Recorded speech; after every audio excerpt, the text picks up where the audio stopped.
just broke ground for a new law school yesterday. Oh, And one of the big discussions was. where are you from? I'm an American, DC. Oh, okay. Dan, I'm in Cornell. John. There you Good. We had teaching faculty, I'm in the library. We had endless debates over the 4-inch risers, 5-inch go. risers. Isn't that 18, mandated? It does, people need access, but what they can do is on the first tier, apparently, we can have a station that's handicap accessible. They don't necessarily need to go on to the back. No, but it's like if you do have steps, it's supposed to be, it's like for every 8 feet there's a 4-inch. David, are you all set in C50? But we also found out that apparently remarkably large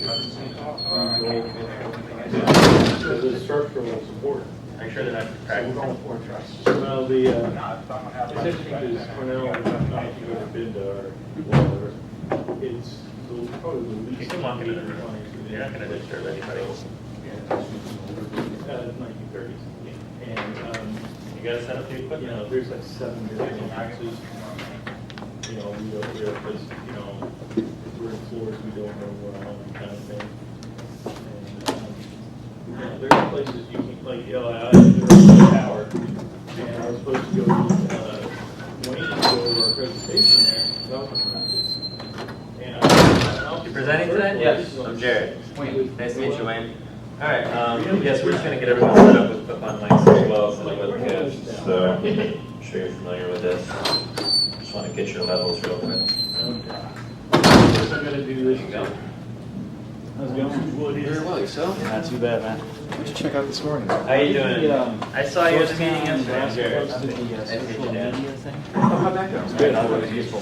Yeah, it was actually, it's really interesting to me. We've got a new web developer who, Right here, and your color would be best. really those first two would have been right up his alley. And I think there's, actually, this one would probably be pretty useful to him as well. So, but he's, I think he knows about the feed now, so he's watching online. Oh, yeah. I'm going to turn that They're all one. YouTube shows or I something? believe so. It sounds like, I think Elmer's message this morning was 56 to be on. And live may or may not work, but they'll be Yeah, there turn it down a eventually. little Okay. bit. Can I get your volume again? Hello. That sounds better. I sound less like a Dalek. You should be good. Can I get you? So what are you doing this morning? That's a weird teaching students how to use Facebook, Twitter, how to do One more time. investigation. How was it?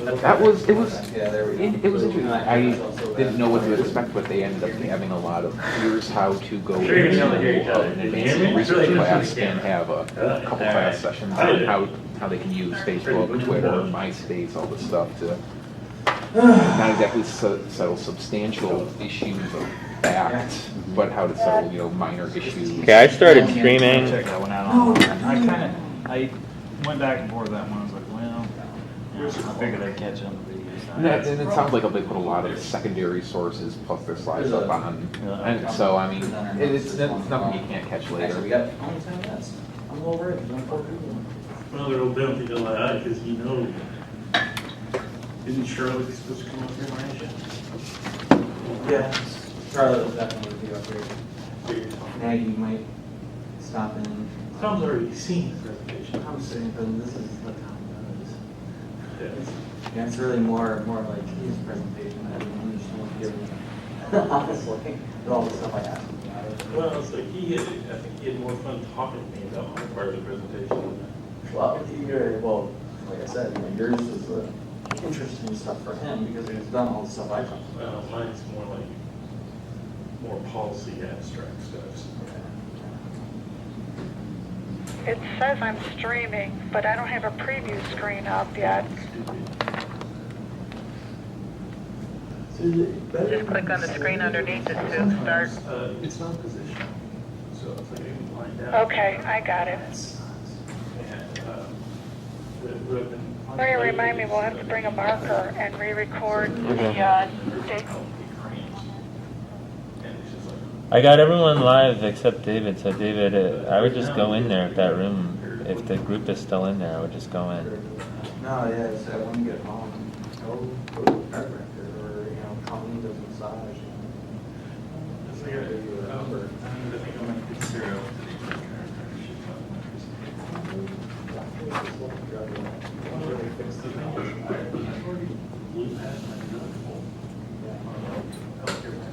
I wait a few more minutes before I start the recorder? I mean, you got 2 hours and 22 minutes of space, so maybe wait until 5 minutes before. Just it's probably good to wait as long as we can, just in case people go over. We want to have that extra time. Okay, and when I push the play button, I should see a red dot, correct? Yes, and then when you come back to the room, you should hit play pause again. Don't hit stop. If you hit stop, that is not going to stop the recording. You have to hit play pause again.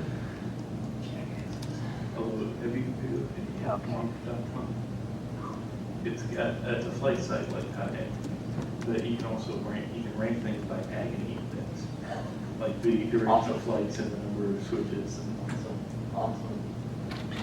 And then what we can do is we can just, you can kind of, we can remark these cases so they're not confusing to Elmer. And the door is, you can tell the door frame is slightly too small for the door. So I'm having to push and like force it in and out. I'm like, how does somebody in a wheelchair do this? Counting on the horsepower of their motor?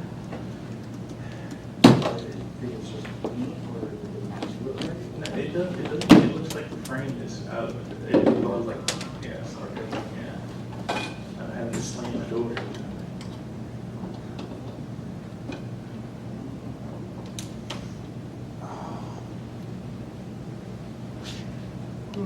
So, I'm gonna have to like drag people out of the aisle. They're also chatting. I'm kind of, is it sad? I'm thinking about the way to see Superman. But you're not the only one. Yeah, other people are talking about it, so I think there might be a group of Charlotte, I think, or somebody. I was thinking about it. I'm hearing very good reviews. Anyway, Like I said, I'm hearing very good reviews. I mean, it's not the worst thing you could go through with you. Can't take them one beer. Well, no, they was saying it's like you can add it to their. True, I mean, you could. Well, the thing is, they can't drink too much because if you drink your oxy, you don't want to add alcohol. It does, and beer does dehydrate you, so. Yeah. So the, but no, next month, the 12, I'm going to Seattle, the 12th, and a friend of mine's like, I'm supposed to go to Houston after, like, the 16th. And he's like, I have to wait till we can see my Superman. That's the one with the giant robots, this giant monster. Yeah. Okay. Saw the previous one. You gotta be kidding me. I'm like, come on. No. I said, it's in the animated film. Pretty much. It's what was that game? What was that game where you powered giant robots? What was it? Tabletop and video games for it? Robotech. Something like that. Yeah. Do you ever, I don't know if you're old enough to remember the Shogun Warrior toys? They're like this, robots like this tall. No, I've seen They're hard.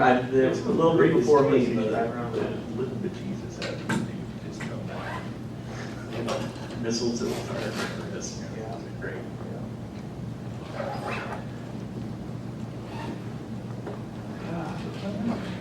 We still got 5 minutes, so. So you guys only thrilled in a Otherwise, there's gonna be a lot of geeks talking to each other, so. It's like an episode of Mythbusters, but with less explosions. You're gonna have lasers too, right? Good luck.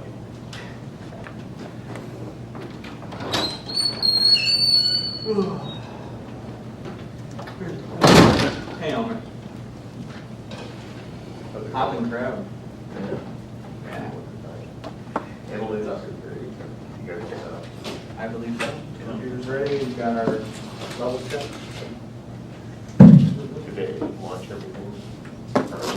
You guys can, on the, on the web thing. No. Who can say? Let's see.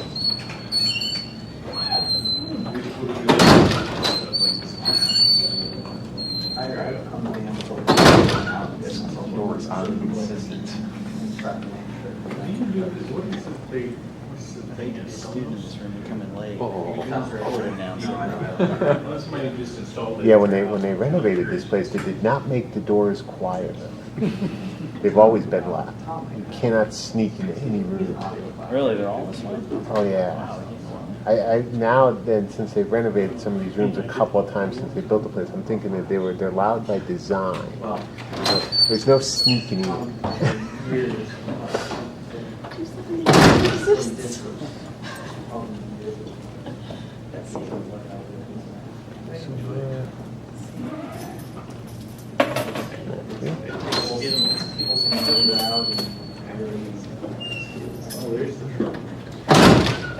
Lakers yet to come.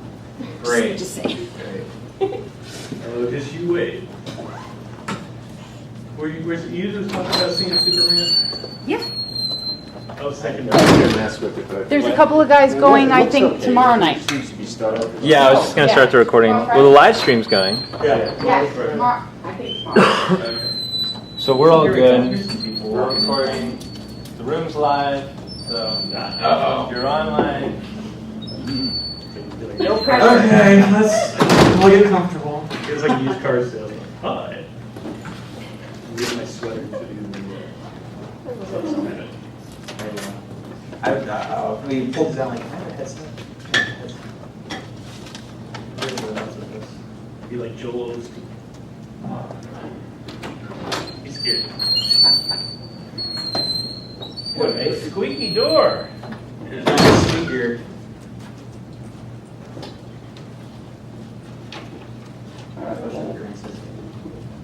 Yes. Yes, I'm hoping to do. Although they're not as flutifying. Yeah, they're trying to send me in.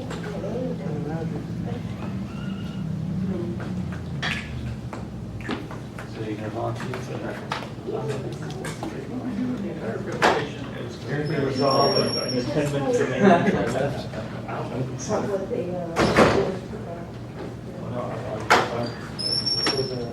oh, yeah. Sure.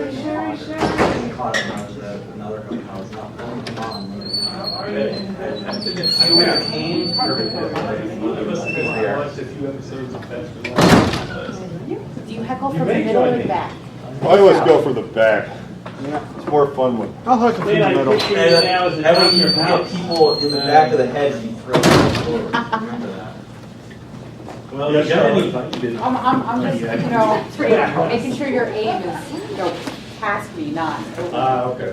I don't really know what Bruce is doing. He's already seen it. I know. She has already seen them. We have a thing at the LA about throwing things at our own people. Oh, no. What is that? You realize that just gives blanket approval for everyone else to join you. Oh, we have a very simple rule. I'm the director. I can do it. Nobody else can.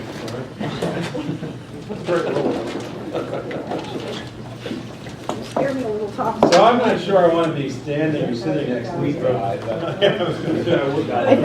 think it's, Rules and observations. I think it's always safer next to them than. How good is his hand? He might get you with us on fire. You gotta worry about that, too. Right here, left. Yeah, usually my bucket's out.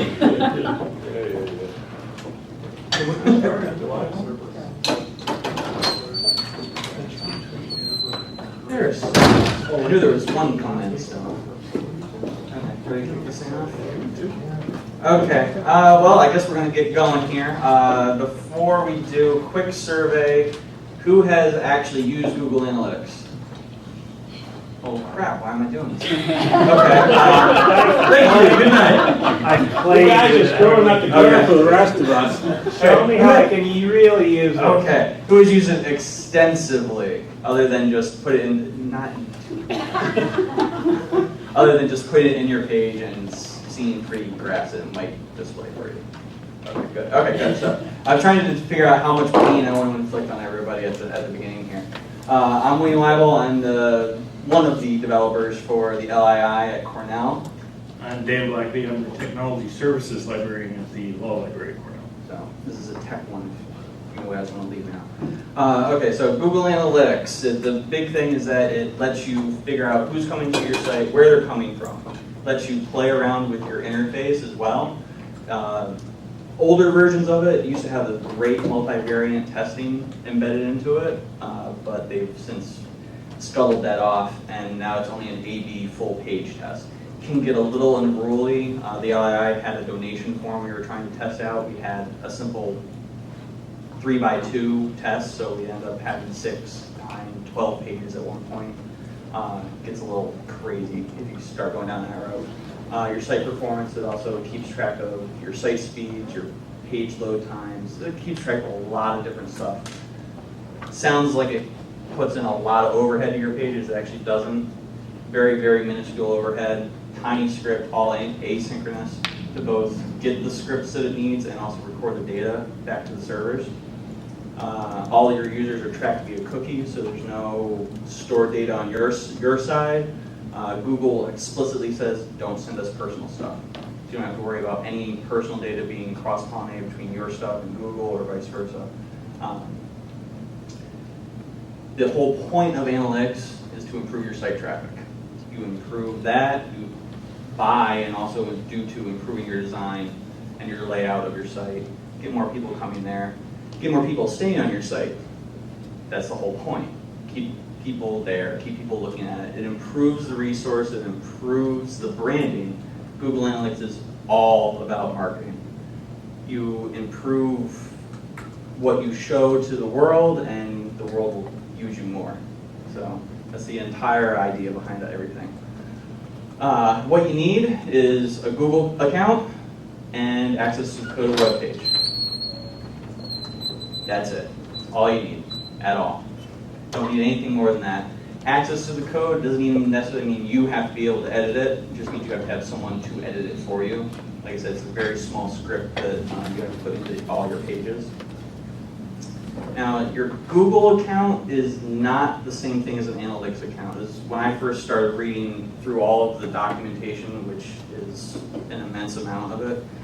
They don't exactly tell you that. They get it mixed up sometimes.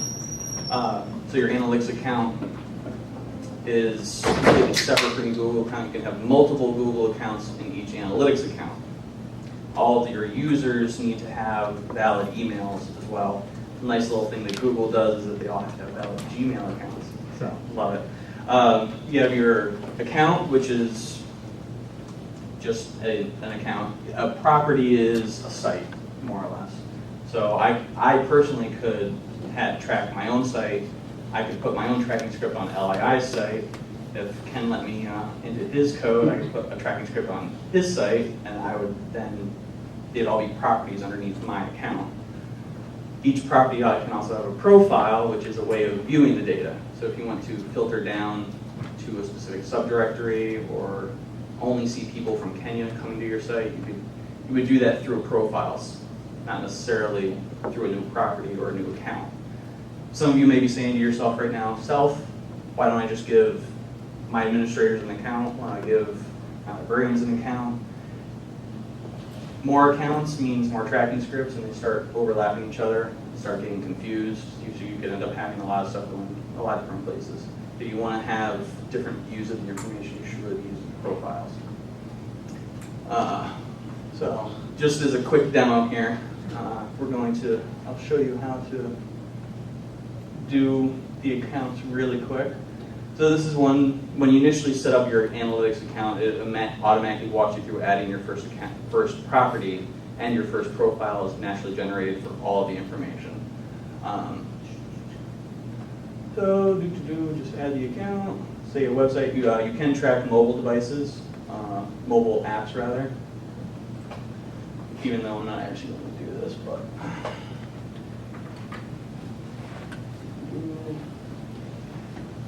You can specify down to your categories.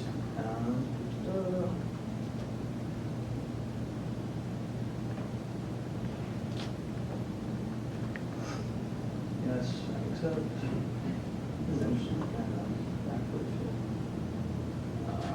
Okay, so, and that's it. I've now set up an account for the LII's website. Immediately drops you to this page. Well, I'm going to talk about it in a second. Is this nice little snippet of stuff. This is Google Analytics. That is the tracking code. That's all the magic. That's it. That's all there is to it. It's like I said. It's not. It's very simple. It's very easy. Let's jump back over. So the tracking code. Again, when I was going through prepping these slides, I was looking at stuff and getting extremely crossed up because there's 3 versions of this tracking code. There's the old way, which is the initial inception of it, extremely old, not asynchronous. It loads, it slows everything down. The problem is that you could still Google and find this stuff. Don't use it. It should be pretty obvious when you're looking at the really, really old stuff. Just don't use it at all. There's the new old way, which is a few years old. It's the one that generally everybody uses. And it's most of the forums are going to be related to this. The entire Google Help and Support Center all relates to the GA.js. But as you saw in here, that's not going to look like any of the code that they give you in the support center, unfortunately. The only place for this new version that they refer to as Universal Analytics, the new way, analytics.js, is in the developer's documentation right now. Just an FYI if you're looking for any of this information for yourself. That's where I had to go to find out how to do anything. So, like I was saying, you take this tracking code, you put it into all your pages, and wherever this tracking code lives is what ends up in Google Analytics. So you could put it in each page directly. I don't think any of us are insane enough to attempt to do that, so I'm sure we all have more than 10 pages on our websites. Dynamic includes, use it, put it, Google says put it into a PHP file and include the PHP file. I personally don't like that approach. I say just put it into a JavaScript file and include it in the header. That's just me. Most of us probably have CMSs, so probably the best approach for anybody would be to go through the theme layer, or you could put it into your module plugin codes if you're that low level and are actually developing your own modules for something like Drupal.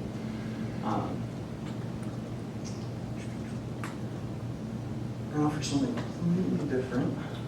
I'm going to apologize now if I bore too many people, because I'm going to show you really quick the actual code to do some of this stuff. So, like I mentioned, if you throw it into a JavaScript file, I've commented out a few lines and made it so it doesn't actually include it when I was running it through stuff. But that's it. This is the whole analytics tracking file with both versions in here. I'm going to post all of these with the session, so if anybody wants to crib off of this at some point, then feel free to copy and paste. This is the PHP version of more or less the same thing. Pretty straightforward stuff. Now, when you're, I think a lot of people use Drupal, or at least something equivalent to it.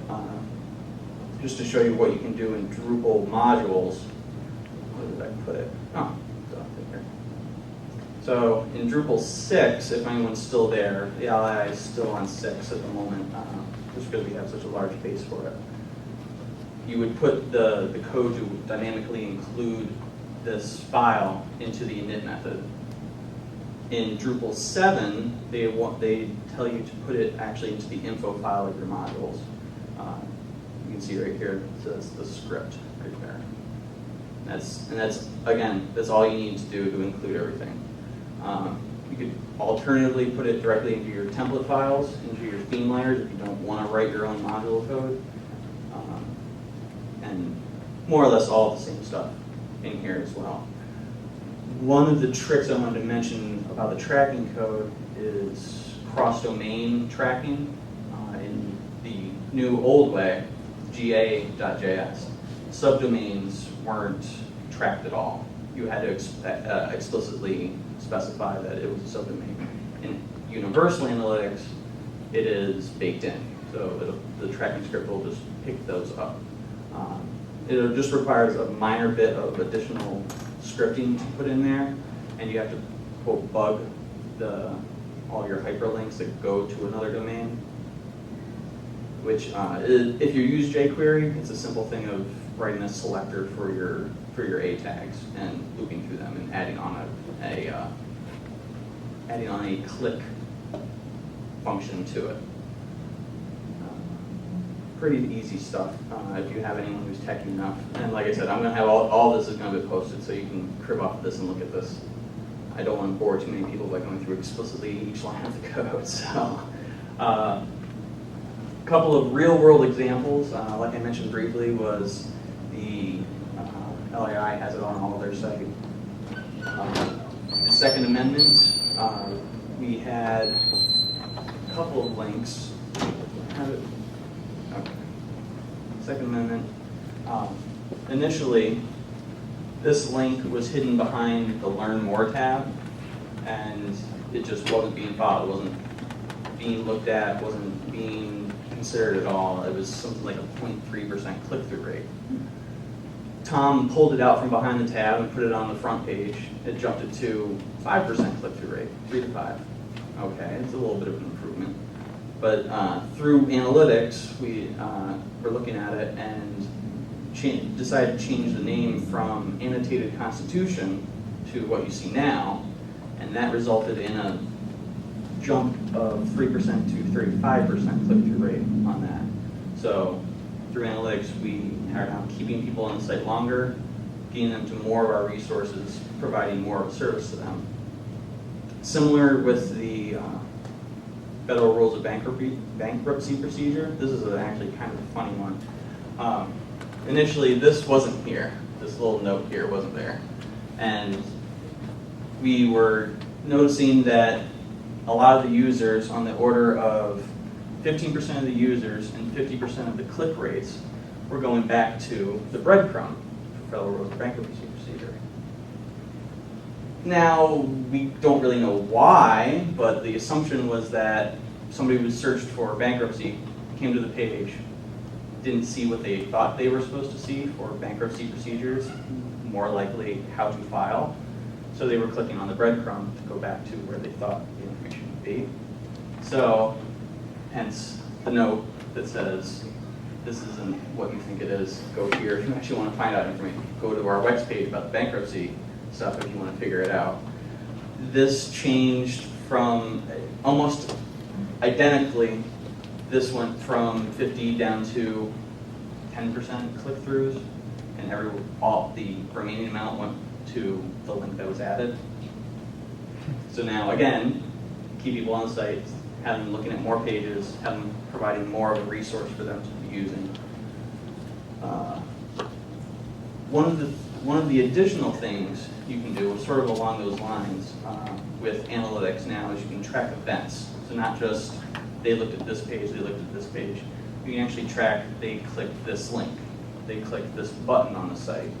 I guess if you really wanted to, you could do mouse overs of images, but I wouldn't go that far. One of the things I was interested in was this browser window versus screen size. Most of us are familiar with, viewports of somebody comes to our site, their browser is X large. That's not always the size of the window that they're looking at your site with. So one of the events I wanted to track was what is the size of the window they're actually seeing our site with. So just, in case it's getting a little confusing, screen size versus your actual browser window. So that essentially 1024 maybe down here, and maybe you have a nice awesome tab navigation or whatever down just below this. Most people aren't seeing that if they're coming with a window that's smaller. This isn't the same as a mobile device, because you can track mobile devices through analytics naturally. You just say, show me the mobile stuff. And there's a couple of lines of code, then that's it to track the event. Just a couple of extra lines of JavaScript code in the tracking script, and now you have all your events tracked. Again, just an example. Another real world example, Charlotte Snyder in the back there. Recently we're doing the Rutgers Law library site, and she noticed that she was receiving a lot of calls for library hours, which, might not seem like such a big deal, but 20 phone calls a day, 30 seconds apiece, for common information that should be available on the site. You would think it should be on the site.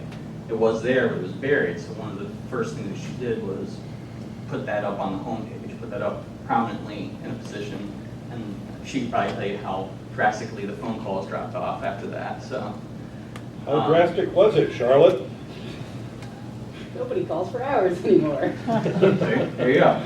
So one of the really cool things about the universal analytics is you can now take your real world data and throw it into analytics. You can take real world events that are happening and incorporate that into your site, more or less, into your account. There's something called a measurement protocol. It works very similar to how the track event works that I was just mentioning. You would have to this is where you would have to get some developers involved, because you would have to have some special software to take database information and shove it in, or a form or something to submit this kind of stuff. But if Charlotte had wanted to, she could have tracked the event of I received a phone call about library hours, which would have gone into analytics, and you could then have seen how many people were asking over X period. So yeah, this would extend to any questions you could have. You could also track who's checking out what, who's asking what questions, what hours people are there most of the time, and knowing what resources and whatnot would then allow you to determine what information you should actually be featuring on your site more. Because that's what people are coming in for, they could just as easily find it on the site that much faster. And along those lines, I'll just get a real librarian up here to tell you about redesigning the library site. As you notice, I'm using a cane. I'm on painkillers right now. My heart's beating a little fast. So if I pass out, I have reasons to vomit.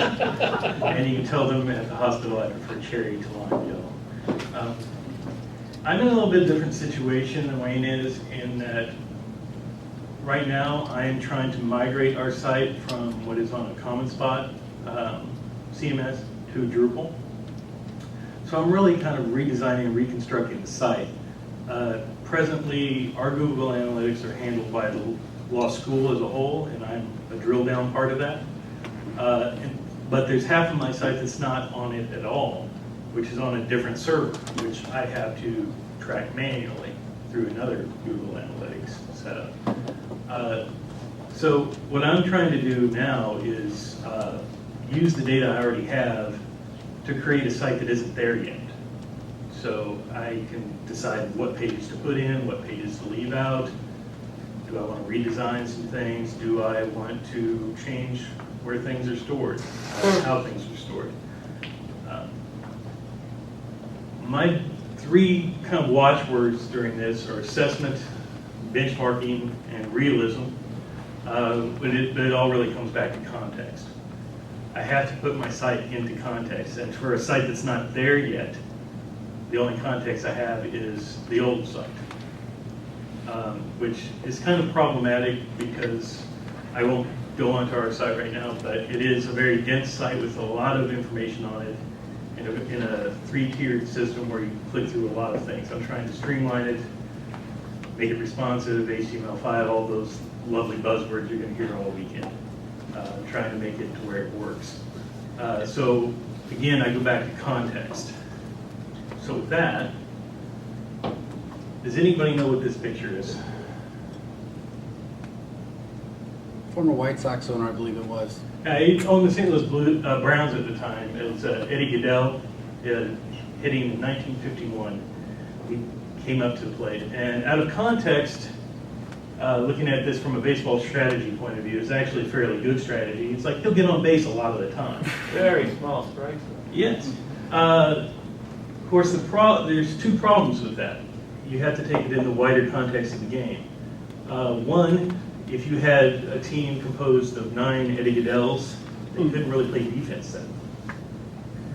The other thing is, during his at-bat, they were deathly afraid that he would try to swing at the ball. and actually try to hit. So what I use this kind of framework for in my head is I have to figure out what is normal. What is normal for my site? What do I want normal to be? Going back and looking at our Google Analytics data that we had a lot of things that really didn't make a lot of sense. So I had to sit down and sort it all out and sort it through, go by packaging, go by really what the content of each page was, and determine why it was getting the traffic it was or why it wasn't. So that brings me to that first part, which is content. Now, this seems to be a perfectly viable album cover. It has all the important information, all the important things you need to know. Didn't do very well. We had a lot of pages like this that it had a lot of really good information on it, you know, things that all the librarians thought should be there, but they just weren't getting the traffic. What I noticed, though, was that about 6 months ago, we switched a lot of the pages to a LibGuides format. So a lot of our research guides flipped over to LibGuides. I tracked the click-throughs from the links. More people actually went to the LibGuides pages than went to these pages. So when you change the format, you notice down the corner it says the same title, same context. It does the same job, but it's more popular. So it's just a matter of the framework you put it in. We actually saw most of our research guides went up by at least 30% just on a new format alone, because people did not want to look at the old format, or we were getting links through from LibGuides itself within LibGuides. The LibGuide structure was actually helping us internalize it. When talking this over with my director, the phrase that she kept coming back to was landing pages. You know, she wanted to know what our front page is going to look like. And a lot of the times people think their landing pages look like this. You know, they think they're polished, they've got all the information you need, they are doing the job. When it comes down to it, though, you find out it's really not. Most of our traffic, the secondary pages, were going higher for, say, our search engine page, which is 3 clicks in, had more direct links and direct searches than our landing pages did. So the people who look like this were actually the people doing the job. What I've done with that is I've actually gone back through and tried to identify our second level pages that are getting the most traffic and wondering, can I use them in a different format? Do they need to be a LibGuide? Do they need to be in a different highlighted structure? The landing pages themselves, I asked some of our students, I said, so do you actually go to these pages? It's like, yeah, we see them click through. And then when I checked the duration statistics on the Google Analytics that bore that out, a lot of these landing pages were getting hit, but the amount of time people were staying on those pages was minimal. They saw it as a way, it's like, I remember that link to the other page was there. So I had to go through there to get to the other page. So it's really about identifying the content that I needed to go to. The third element of this is audience. When you have targeted audiences of a law library, you think, a lot of people say, oh, the website's for the students. Faculty don't really think so. They tend to see the website as like, what's it doing for me? And then you have the public saying, what's it going to do for us?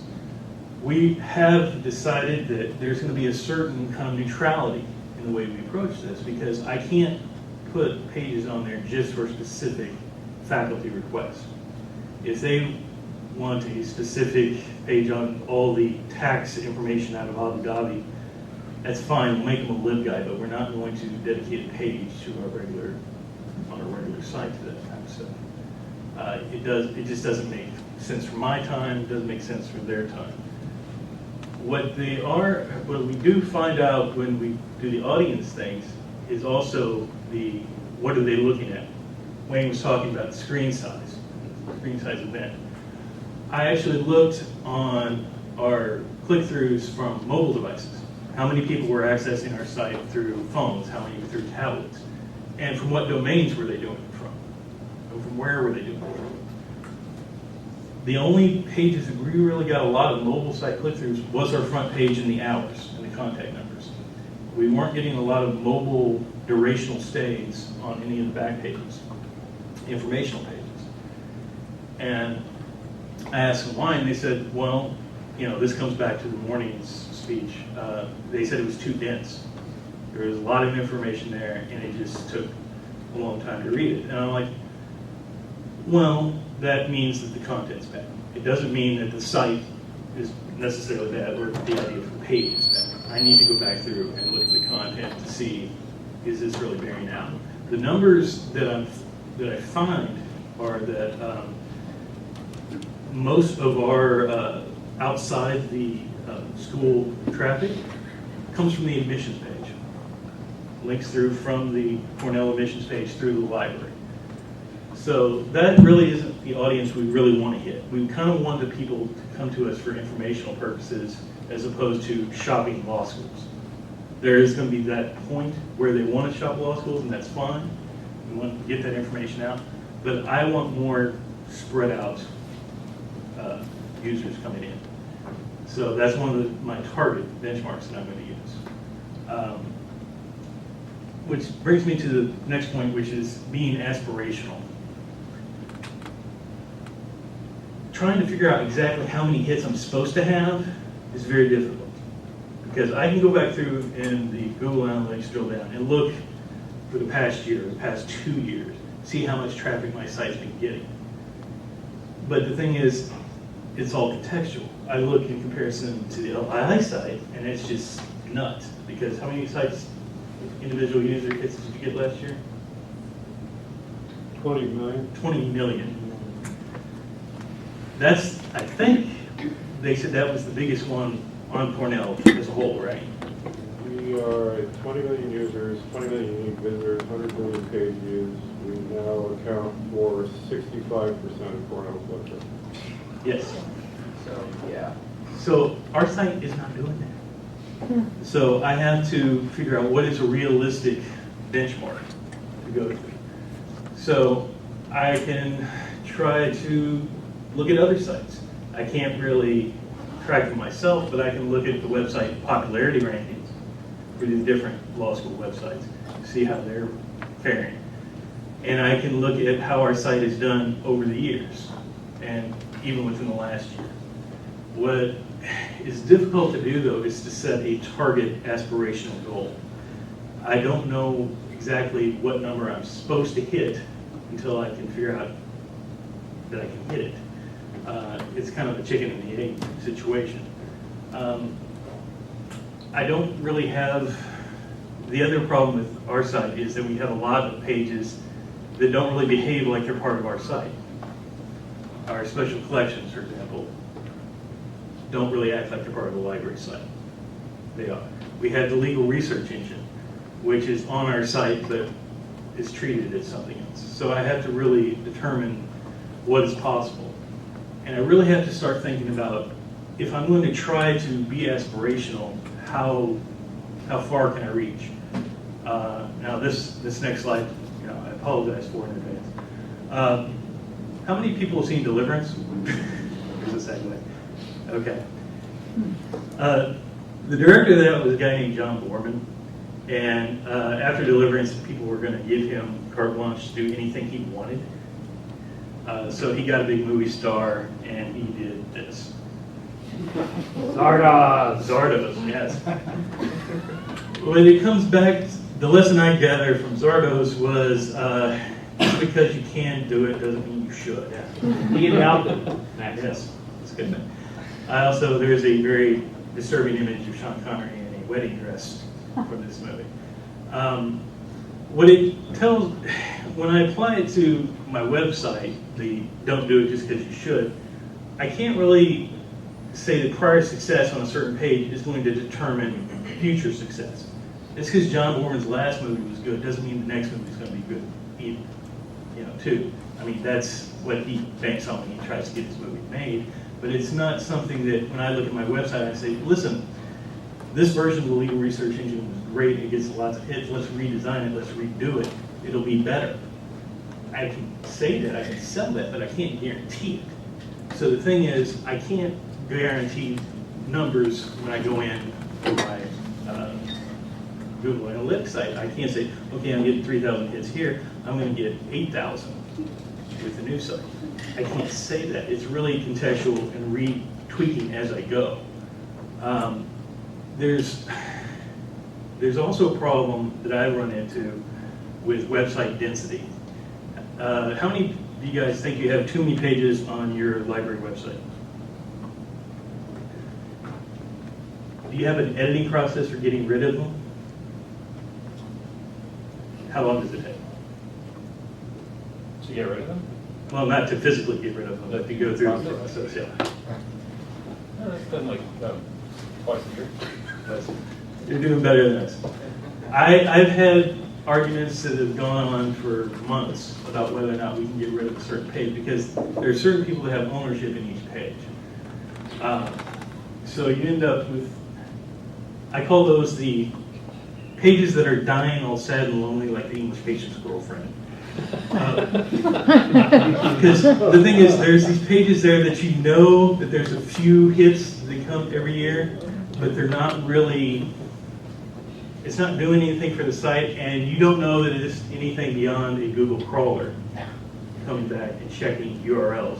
A URL checker will produce a hit on your site. We have one site on our Library 2 server. I looked at the numbers, and it had 4,200 hits last year. And I realized that equated to its own URL checker checking itself 3 times a day. Your librarian believe in weeding? That's what I'm working. That's what I'm trying to do. What the process that I'm going through, I put into the David Caruso page, which are the pages that need to be separated out, put somewhere else. Last year, we digitized all of our trial pamphlets collection at Cornell. We didn't want to put it on our website. That was enough to where we figured this is its own thing. It needs to be its own thing. I don't want it distorting my figures on my website, on my Google Analytics site. So it gets its own Google Analytics, it gets its own domain name, it gets its own separate thing. That being said, I still have 3 or 4 sites within my law library site that I have to separate out. Our Nuremberg collection gets 4,000 hits a year. The one that confuses me to no end, we have, and I didn't realize that we even had this until I checked Google Analytics, we have a page on an analysis of Adolf Hitler's personality that gets 3,600 hits a year. Half of them are from neo-Nazi sites. I don't want to count that traffic. I really don't think that's valid traffic when it comes to what I'm doing, what our website is. It's things that I have to basically mold the Google Analytics and weed the analytics themselves out before I even worry about weeding the pages out. And a lot of that is, I want to put stuff into things like Content DM or Omeka, things like that, to separate them out, give them their own more visually effusive use. It's getting to be a lot easier to dump things into things like that, especially when you have a lot of PDFs, a lot of documents, things like that, and you can put them into more friendly content management systems and divide them out. The one problem I'm having is I have to still make it a unified look. I have to make it look like the same site. So that's getting interesting. Then there's the ideas that sound good at the time, but really aren't. There's a lot of things like this that when we're doing websites, pages that we think should work, that we get halfway through the year and I'm looking at the figures and it's just, the numbers aren't there to support keeping them on. I kind of want to treat a lot of our pages, in a lot of ways, there are certain foundational pages that have to stay. Like, I can't get rid of the staff directory, I can't get rid of the hours, I can't get rid of a lot of things. But do I really have to have three or 400, words on each page about how pretty our reading room is? Which it is, by the way. It looks like Hogwarts. But it does. But the thing is, we have a long section on our website about the reading room. And while that's important information to have, and as our speaker this morning was talking about, maybe people on the phone do want to read about that. I don't necessarily want to have that kind of figures. They need to be tiered in a way to where I have categories of pages to where these are the pages of numbers I'm following. These are the pages. If I don't get below this, that's fine. But there's a certain level at which I can't get rid of certain pages. And I have to know which category each page fits into in terms of its function and what I should expect out of it in terms of the page. Because I don't want to treat it like it's a television show and cancel it. Because there's certain things I'm just going to have. Maybe I can consolidate pages. There's nothing to say that I have to use pages separately. I can maybe combine the information. Maybe I need to put it into a web guide. Maybe I need to change the approach I'm taking to. Maybe it needs to be a visual page rather than a textual page. There's a lot of things I can do to tweak as I go. And this is, I promise, the final movie slide. Anybody recognize this movie? This is The Great Train Robbery, 1979, one of my favorite Sean Connery movies. At the end of the movie, he, of course, is the train robber. They ask him why he did it. And he says, because he wanted the money. And that kind of brings back to why you're actually doing the website. You're trying to get the information out. I have a problem with a lot of our pages now that don't really do a lot of information giving. They basically are presentational. And it's like, in the past we did this, this, this, and this. What does that do for me today? So I have to separate out the informational, foundational pages like that from the, what I call the active pages, the pages people will go to when they're doing research. Do I have certain pages where I don't need a catalog link on them, and pages where it's vital to have a catalog link on those pages? That's what my guiding principle when I'm redesigning the site in the light of the analytics is I have a certain expectation level on traffic, but I also have a certain expectation level of just basic function. If the function's not there, I don't care if it's getting 1,000 hits, it's just pretty. So the thing is, how much do I value pretty is what it comes down to, and how much do I value function over, I guess this is a home decorating thing, basically function over beauty. And I really don't feel that strongly about keeping things for keeping things' sake. I just do. Oh, and Mr. Jordan's arrived. And I think this next slide is one. Yeah.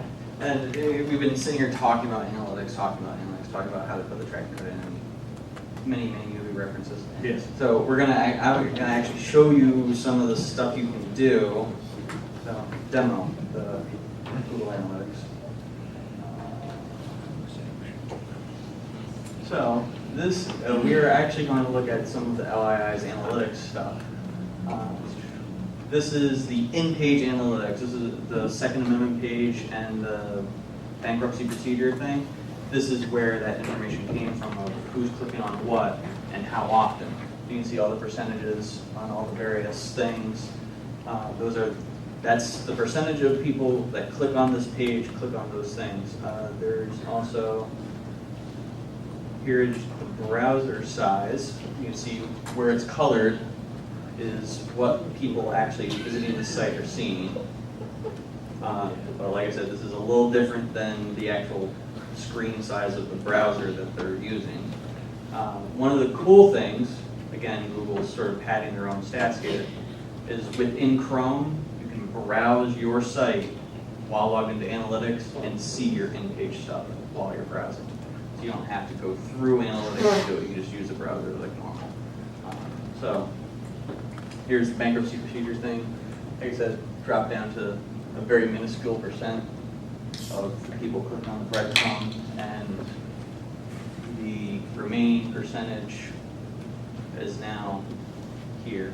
One of the drawbacks of this though is that you have two links on the same page within your page.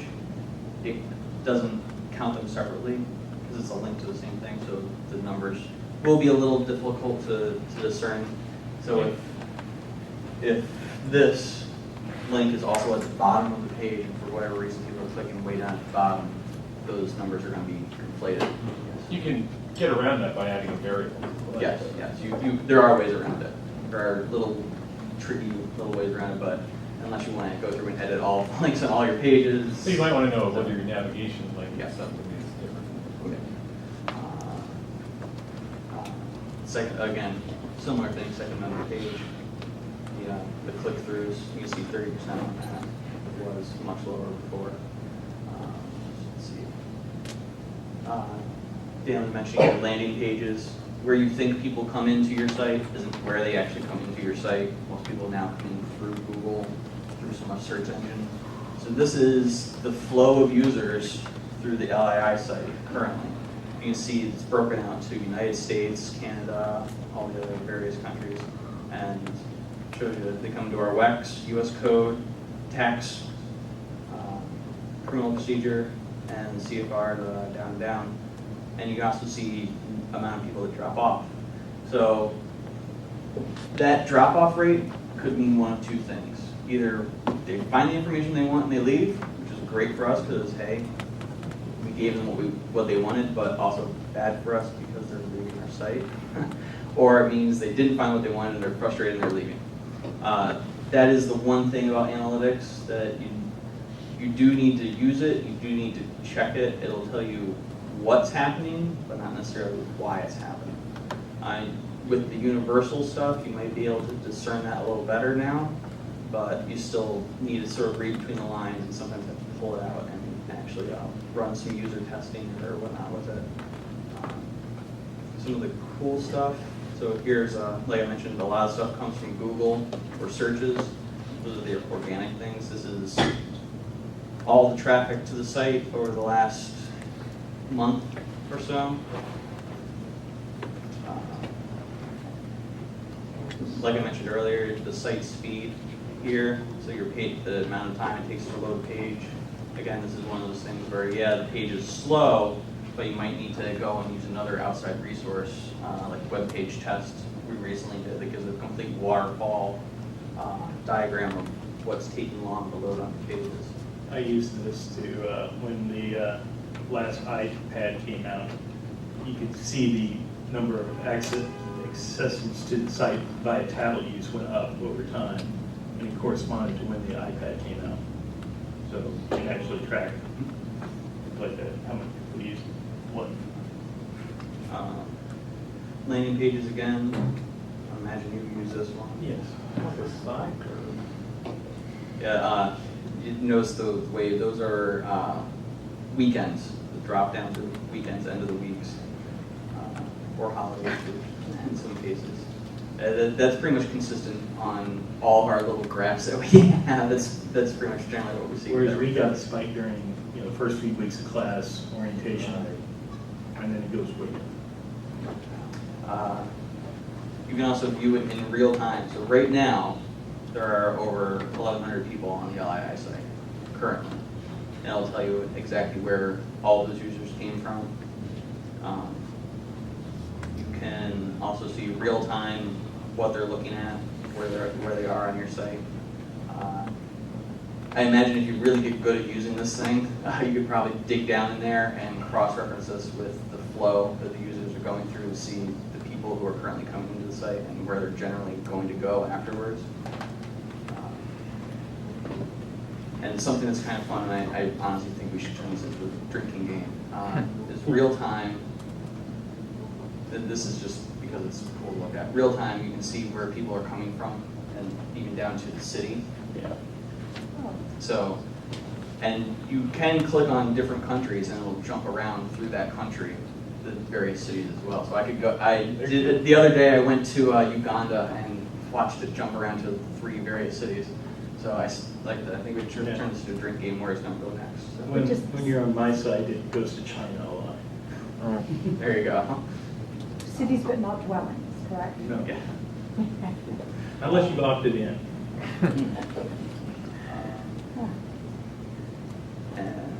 And same information. Beacons. Yes. So one of the things you can do is also Analytics does allow you to alert yourself based on whatever criteria you determine. Daily, weekly, and monthly events doesn't mean that you're notified daily, weekly, or monthly. It means that the information that the alert is based on is daily, weekly, or monthly. So for a month period, it gathers information, and then it runs essentially this check of events against that information. And you can email directly. I believe you can set it up for your phone. When I run these, I tend to set my dates to unique dates to whatever time period I want, so I can do it over a 1 month period, a 2 month, a 3 month, and chart it out that way. Yeah. So you're doing an experiment with your site, trying to test out your pages. You can now have, if you make a change and you suddenly get a 500% increase on your pages, you will know immediately. You don't have to worry about going in and looking at the data later. Analytics will alert you to this fact. Or vice versa, if you suddenly have an immense drop-off of why are people no longer clicking this link, it could be because it's broken, it could be because the CSS has been destroyed, which happened to the LAI site at one point. All of our field sets decided they wanted to stop expanding, so everything that was in them we couldn't get to. Things like that. It's pretty wide-ranging, pretty powerful if you get in there and really play with it. So, It's just the other thing. The thing I like is there is a section in here where it tells you what language people are coming from, and we talked about whether or not we want to incorporate sections of our site in Chinese or to trust the Google Translation software to address this. Yeah, geek-based. One of the things I would be remiss if I didn't mention is that while it's great to track just your general traffic, the real power comes when you start setting up goals for your site. You can track conversions. So if you want to find out how many people are completing a form or making it to a certain page from a certain area, you set up a goal for that page or a goal for that completion of that form. You can actually track the entire process all the way through. You can see where people drop off, see where people aren't completing this step or something, or along those lines. I can't think of it. You would probably have a better example. Well, what we've done, like I said, my big example for the year was I tracked the use of the research guides that we had that were basically straight HTML. And we tracked them over a month, and then we had the LibGuides versions up for the same month before we got rid of the old ones. And you saw the traffic drop drastically down as more people discovered the LibGuides because we offered the link as an alternative on the front page. Any questions or comments or anything? Yes. Are you tracking search analytics? Yes. And what are you using that for decision making? I want to make sure that all my core terms are in the metadata at the headers of all my pages, specific pages in particular. So I'm looking to see what people are searching for to get to our pages. And then the other thing I'm trying to do is actually try to figure out, I'll go to other pages that I want to kind of emulate, and I'll look at the source code and see what keywords they have and do it backwards that way.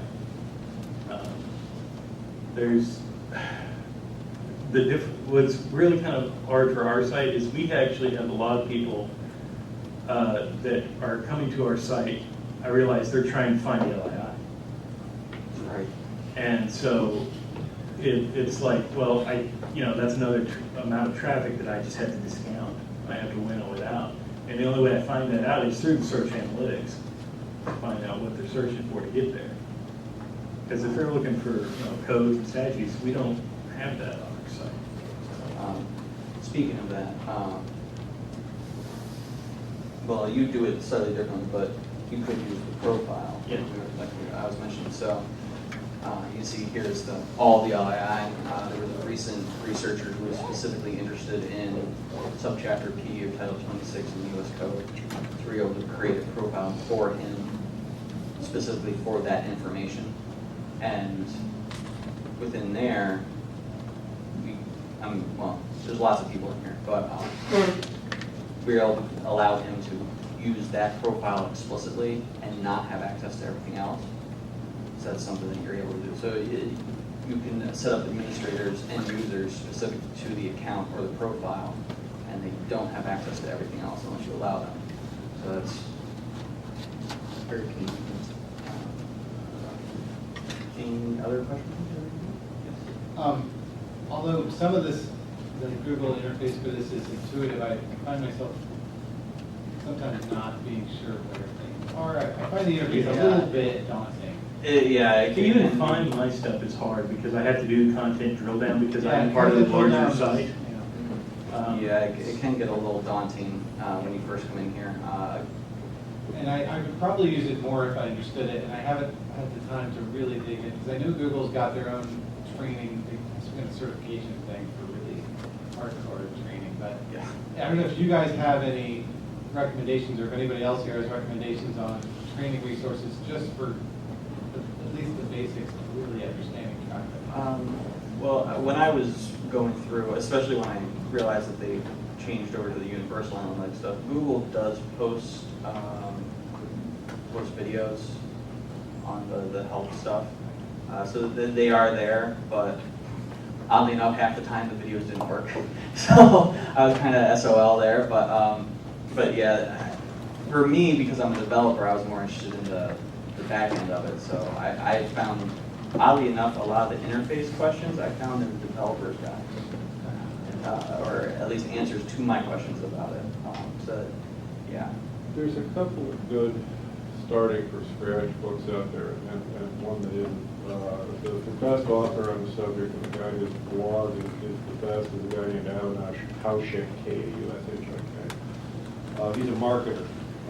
He's done one called Web Analytics an Hour a Day, and another one that's on, he's one on landing page optimization. There's a second Web Analytics book with him. His stuff is really good, but it is couched for marketers, so everything is expressed in terms of conversions, as is all of Google's documentation. Before you can really engage the material meaningfully thinking about conversions, you have to think a little bit about what's a conversion for you. If you're Amazon, you want to sell a book. I don't know what you want to do if you're a library website, except get them the hours. Yeah, because a lot of our stuff, it's like, I'm really not expecting a lot out of some of our pages other than if they get seen once, if they're clicked through and be seen. I do look at the duration statistics to see if people are actually spending the time on the page. But I really, like, I can't pin, especially in a law library, I can't pin circulation or anything like that to how successful the web page is. How successful the web page is not going to equate to anything other than how successful the web page is. And maybe how many click-throughs I'm getting through to the e-resources links on that page. I do track that to see how many people are accessing our databases through our pages as opposed to through going directly to the databases. One of the things we've found kind of helpful for testing purposes, or at least I've tried a few things with it, you can get very good statistics out of this proportions of new and returning visitors. And if you cross-tab them, at least on our site, you find that proportion varies a lot depending on what page you're talking about. So we are actually able to find pages that are primarily new visitors and pages that are primarily returning visitors, which is kind of useful to know for testing of different kinds of things. Do you have many people who use direct links to, because I have a number of pages that people will just direct link that I know are embedded in other pages and they're not actually going to us through a search engine or anything, they're just clicking through. We can see a large number of those, yeah. For us, they tend to be highly technical stuff, either in the statutes or actually probably, I'm guessing, sir, maybe you may know better than I do, I'm guessing that probably the thing that gets direct links for us most often is federal rules. Either civil procedure or evidence or current power or Well, according to our analytics, I'm it's wrong, a constitution from the looks of it, actually. Oh, interesting. So there's a lot of K through 12 people out there. But I guess that, you know, I mean, that's back to Dan Blackerby's point, which is that analytics are there to test for preconceptions.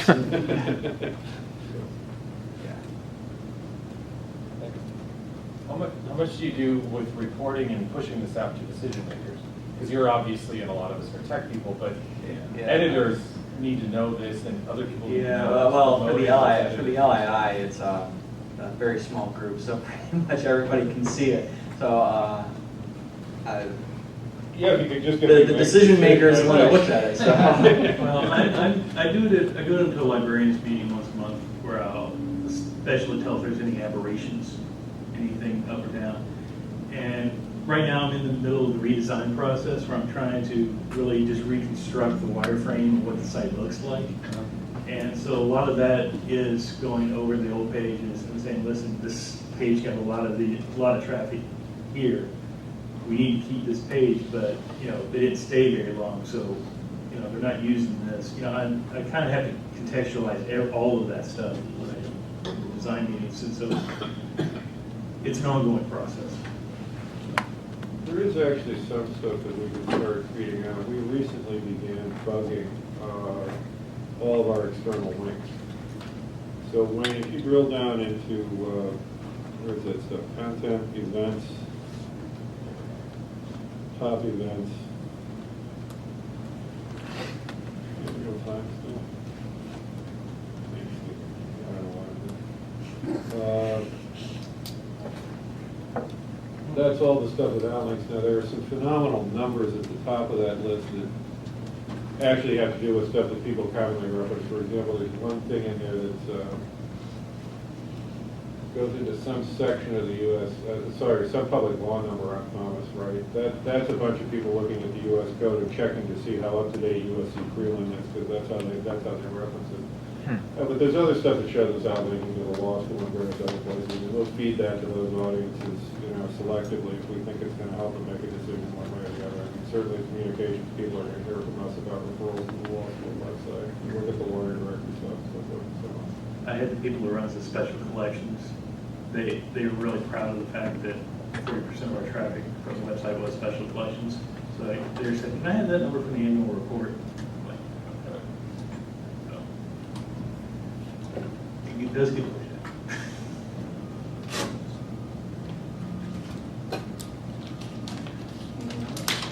Thank you. Thank you.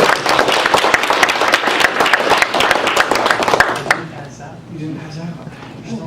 You're still in great. Dan Blackerby, still standing, ladies and gentlemen. Dan But I'm not going to do the Billy Joel.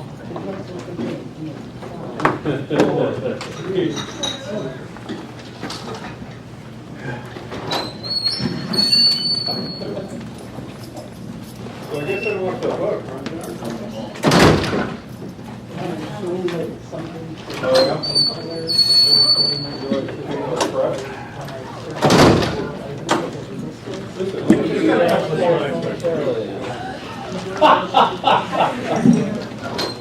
anything you do on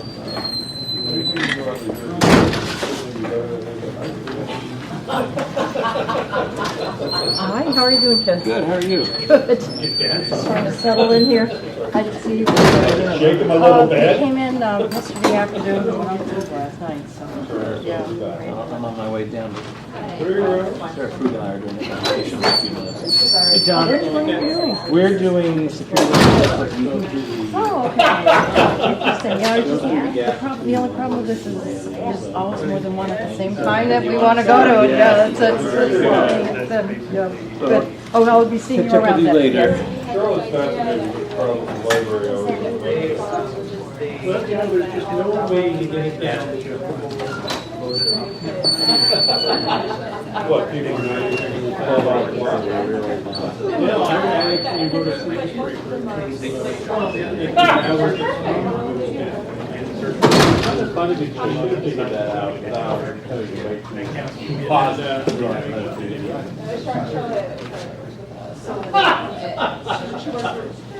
Well, like say I search for something in Google and it shows like a little preview. Oh, no, I agree. funny, I never even knew that.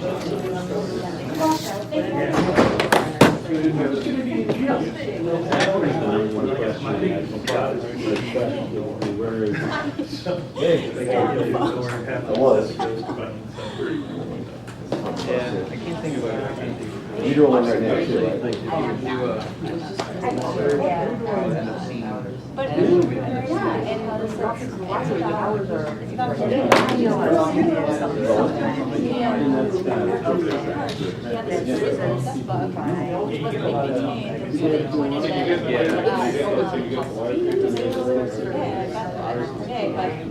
She's about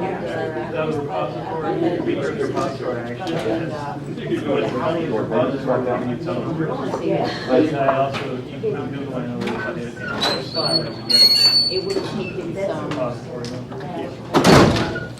Initially, when I got there, it was way less for that. Because I didn't have pictures set up.